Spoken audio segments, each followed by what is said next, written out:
বুঝিয়ে বলেন কেন ওনাকে চুজ করা হয়েছে?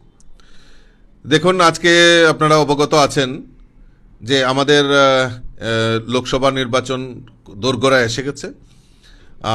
আমাদের পশ্চিম এবং পূর্ব আসনের জন্য পশ্চিম আসনে অলরেডি আগে থেকে আমাদের বিপ্লব কুমার দেব মহোদয়কে আমাদের প্রার্থী করা হয়েছে পশ্চিম আসনে।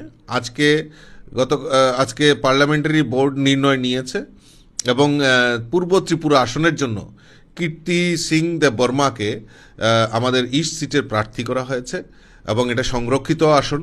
তো স্বাভাবিকভাবেই সেখানকার জনজাতিকেই সেখানে প্রার্থী করা হয় এবং কীর্তি সিং দেব বর্মা আমাদের রাজ্যেরই রয়্যাল ফ্যামিলিতে বিলং করেন।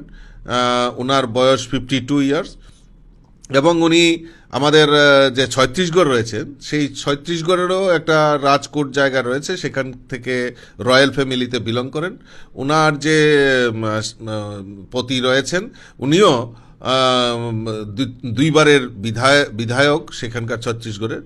তো রাজনৈতিক দৃষ্টিকোণ থেকে ওনারও বেশ অভিজ্ঞতা রয়েছে এবং আমাদের কেন্দ্রীয় নেতৃত্ব সিদ্ধান্ত নিয়েছে এবং আমি স্বাগত জানাই আমাদের সর্বভারতীয় সভাপতি আদরণীয় জেপি নাড্ডাজিকে।